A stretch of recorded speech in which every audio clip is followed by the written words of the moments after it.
साथियों सलाम, नमस्ते, सत श्री अकाल और जय भीम जोहार।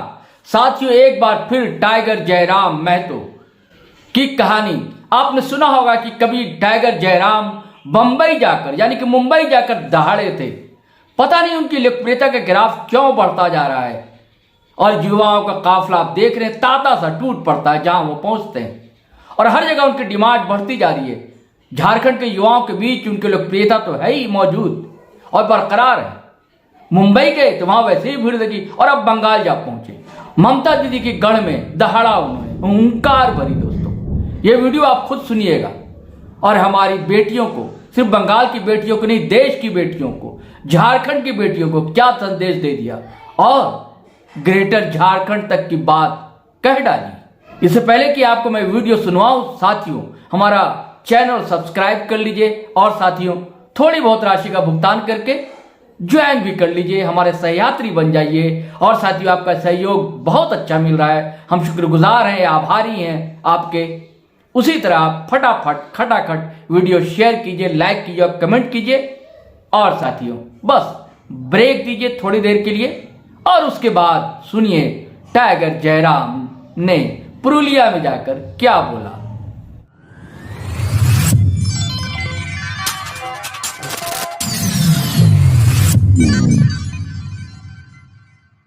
कि जीत पक्की है, कुछ करना है तो डटकर चल। जीत पक्की है, कुछ करना है तो डटकर चल, जमाने से जरा हटकर चल। लीक पर तो सभी चलते हैं, कभी इतिहास बदल कर चल। बिना काम के मुकाम कैसा, बिना मेहनत के दाम कैसा। बिना काम के मुकाम कैसा, बिना मेहनत के दाम कैसा। और जब तक ना मिले मंजिल राहों में राही आराम। सोच मत साकार कर अपने कर्मों से तू प्यार कर। सोच मत साकार कर अपने कर्मों से तू प्यार कर, मिलेगी मंजिल तेरी ना किसी का इंतजार। सोच मत साकार कर अपने कर्मों से तू प्यार कर, मिलेगी मंजिल तेरी ना किसी का इंतजार कर। जो चले थे अकेले, जो चले थे अकेले, आज उनके पीछे मेले हैं। और जो रह गए इंतजार करते करते, उनकी जिंदगी में आज भी झमेले हैं। तो कुछ बनना चाहते हो, कुछ करना चाहते हो, अपनी पहचान अलग बनाओ। भीड़ के साथ चलोगे, भले भीड़ में तो डर नहीं लगेगा लेकिन पहचान भी नहीं मिलेगी। झारखंड में अपना लीग अलग बनाए, मालूम है ना? झारखंड के विधायक, सांसद, मंत्री भाषण देते हैं स्टेज में। हम कहां से देते मालूम है? स्कॉर्पियो के छत से। हाँ, इंस्टाग्राम में हमारा वीडियो मिल जाएगा, देख लीजिएगा। टाइगर जयराम 1932। अपना पहचान अलग बनाओ। नेता लोग भाषण कहां करते हैं? स्टेज से। और हम स्टेज के आगे स्कॉर्पियो खड़ा करते हैं, 4 कदम पीछे जाते हैं और छलांग लगा के स्कॉर्पियो पे, उसके बाद कमर में अपना गमछा बांधते हैं और फिर टाइगर के साथ बात करते हैं। क्योंकि फिलहाल झारखंड में एक नई आवाज आई है। भले आपसे हम बहन लोग से पूछ रहे थे तो आधे लोग जान रहे थे कि हाँ आपको पहचानते हैं, देखे हैं। तो आपको जानकारी होना चाहिए, झारखंड में हम लोग एक जोरदार आंदोलन किए हैं और उस आंदोलन का परिणाम ये हुआ है कि झारखंड के इतिहास में फर्स्ट टाइम कोई लड़का जिसका उम्र 29 साल है, उसने लोकसभा के चुनाव में 3.5 लाख वोट लाया है, वो भी इंडिपेंडेंट। झारखंड के इतिहास में पहली बार हुआ है कि अब नेताओं के सपनों में वोट की कहानी नहीं आती है, राजा रानी की कहानी नहीं आती है। नेताओं के सपने में टाइगर जयराम महतो आते हैं। क्योंकि ये खेल का मैदान है इसलिए राजनीति की बात नहीं करेंगे। खेल सबसे पहला बात, खेल का मतलब ये होता है मेल। आज खासकर हमारी बहन लोग खेल रही थी, देखकर बड़ा अच्छा लगा।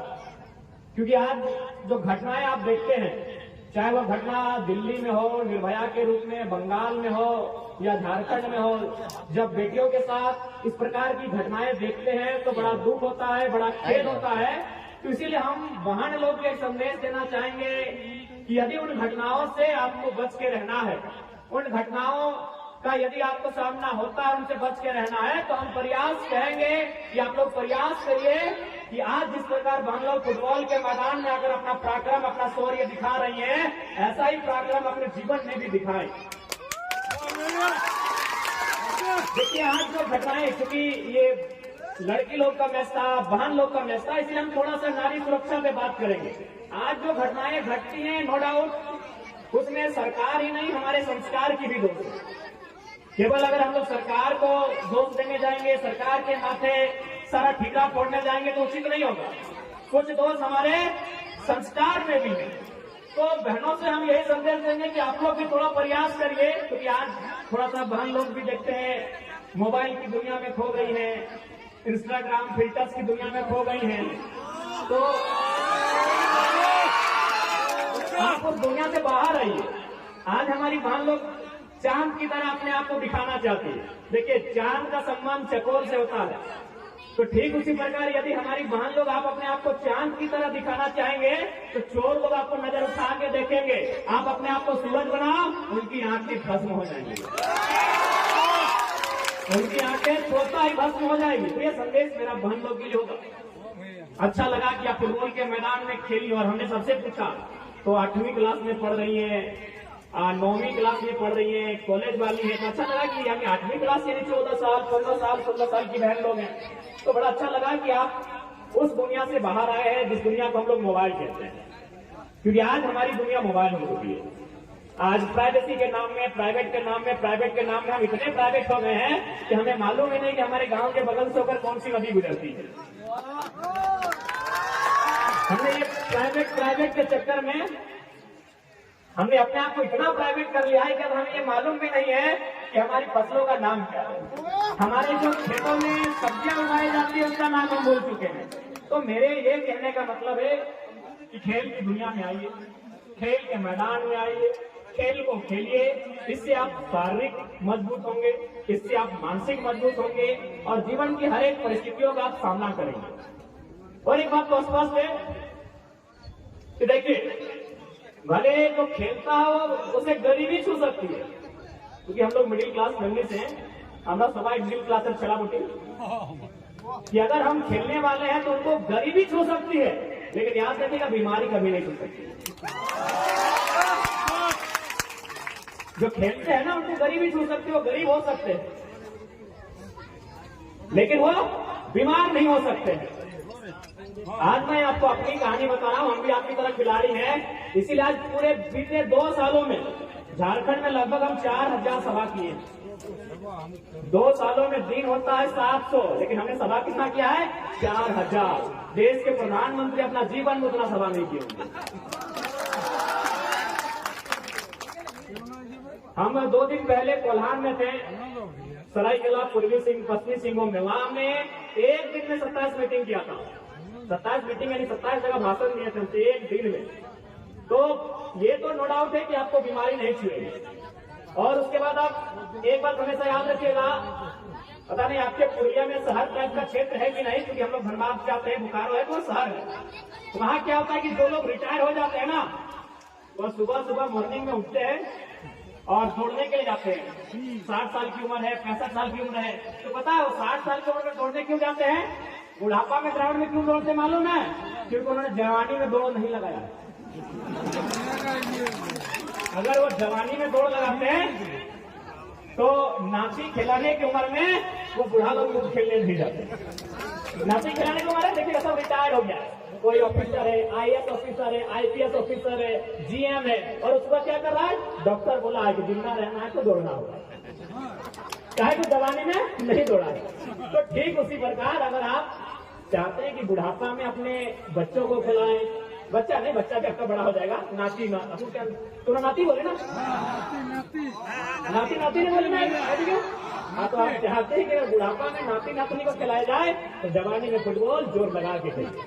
2 घंटा तो जरूर अपने शेड्यूल में बना के।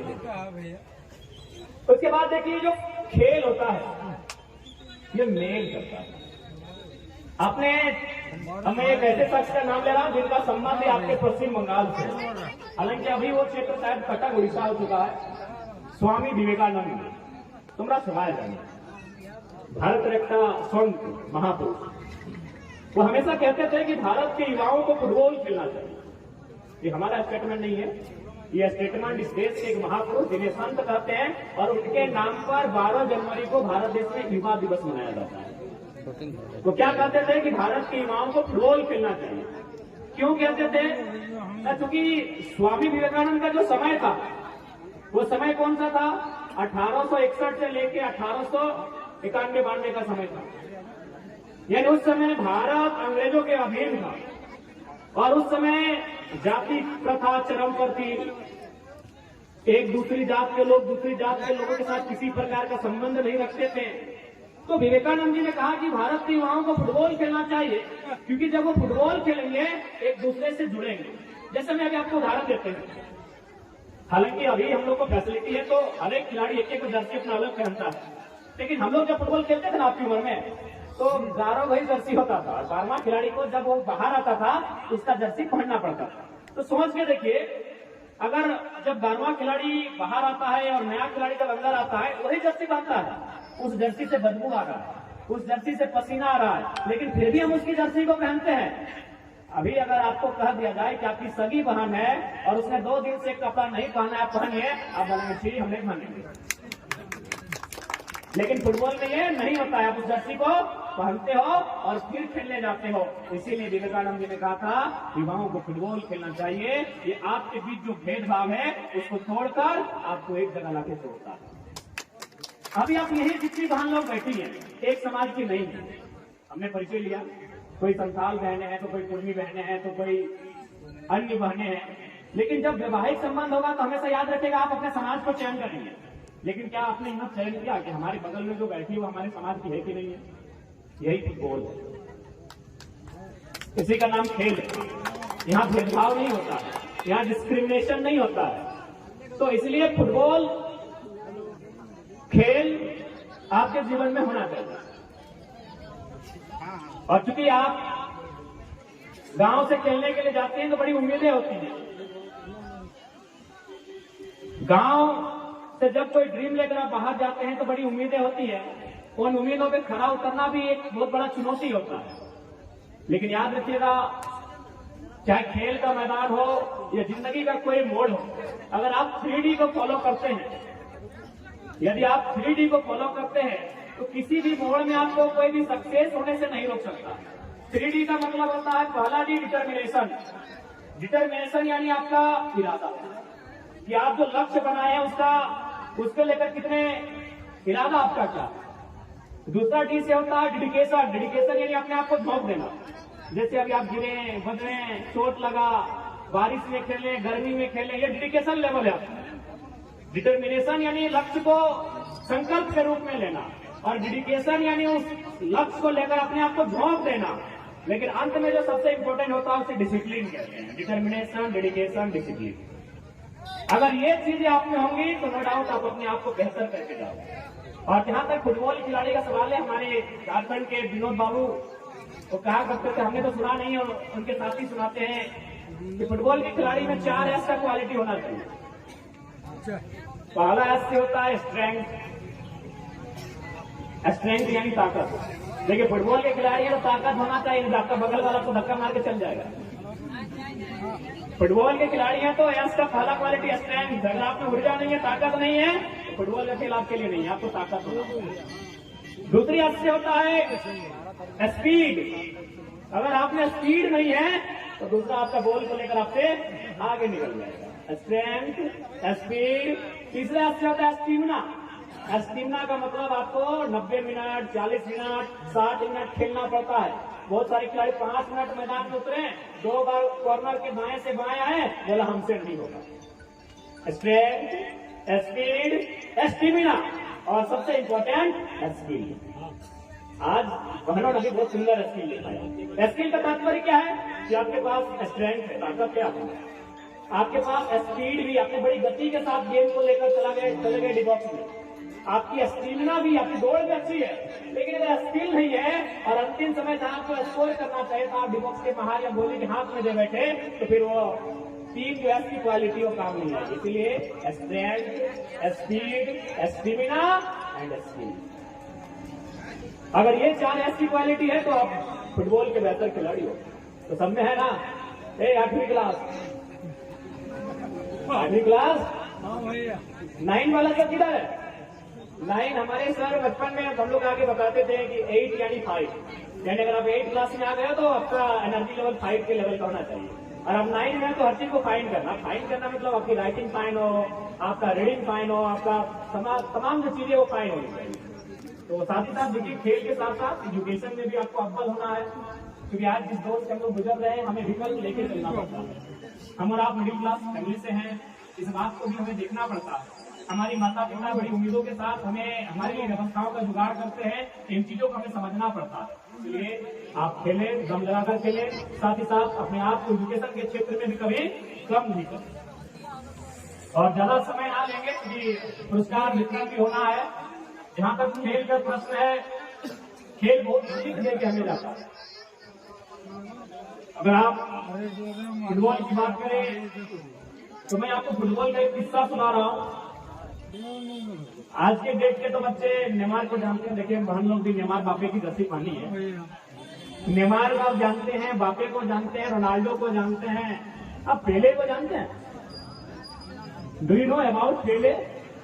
तुमका पेले के चीनी पेले जो क्रिकेट में स्थान सचिन तेंदुलकर का है, हॉकी में जो स्थान मेजर ध्यानचंद का है, फिल्म इंडस्ट्री में जो स्थान अमिताभ बच्चन का है, वही स्थान फुटबॉल की दुनिया में पेले का। बोले ये जो 4 जिला है, पुरुलिया, बांकुड़ा, झारखंड, मेदिनीपुर, इस चारों जिला के हम आवाज उठाएंगे, ये झारखंड का पार्ट है। क्योंकि ये सच्चाई है ना गुरु जी, सबसे ज्यादा जो शहादत हुआ है ये मानभूम में हुआ है, पुरुलिया में सबसे ज्यादा जो शहादत हुआ है अलग झारखंड के टाइम हुआ, इसी पुरुलिया में हुआ है, मान बाजार में हुआ है, बड़ा बाजार में हुआ है सबसे ज्यादा, लेकिन उसको कुछ नहीं मिला। जहां सबसे ज्यादा संघर्ष हुआ है उसे आज कुछ नहीं मिला है। इसलिए आप जब भी हम लोग सदन तक जाएंगे, उस सदन में इस बात को रखेंगे कि बंगाल के इस हिस्से को ग्रेटर झारखंड में मिला है। सबसे ज्यादा जो शहादत हुआ है अलग झारखंड के टाइम हुआ, इसी पुरुलिया में हुआ है, मान बाजार में हुआ है, बड़ा बाजार में हुआ है सबसे ज्यादा, लेकिन उसको कुछ नहीं मिला। जहां सबसे ज्यादा संघर्ष हुआ है उसे आज कुछ नहीं मिला है। इसलिए आप जब भी हम लोग सदन तक जाएंगे, उस सदन में इस बात को रखेंगे कि बंगाल के इस हिस्से को ग्रेटर झारखंड में मिला है। तो इसलिए अगर आप लोग तैयार हैं, जो कि पूरा सवाई रेडी था के, तो एक बार फिर से 24 सालों के बाद जो आवाज दब गई थी, जिस आवाज को शांत किया गया था, वो आवाज फिर से उठेगी। उस आवाज का नाम रहेगा द ग्रेटर झारखंड। आज की युवा पीढ़ी समझ रही है ग्रेटर झारखंड का मतलब क्या है। आज के आजो जे चला छाना बोटे तुम्हारा बुझते पारी कि ग्रेटर झारखंड माने की सोनी तो अभी बुझे पा रहा कि ग्रेटर झारखंड किना है काय? ग्रेटर झारखंड मतलब जब आज से कई सालों पहले हमनी के बाप दादा झारखंड राज्य के अलग लड़ाई लड़ा होते, और में पश्चिम बंगाल के कुछ हिस्सा, उड़ीसा के कुछ हिस्सा का आंदोलन पुरुलिया के धरती में, मानभूम के मान बाजार के धरती में, लेकिन वो रिश्ता झारखंड ना बना। तो कहीं ना कहीं आज भी उस पीड़ा के हमने देखे पाओ है। तो तोनी इस बात का आप लोग समर्थन करते हैं कि भविष्य में बृहद झारखंड की बात को एक ऊंचे पटल पर उठाया जाए।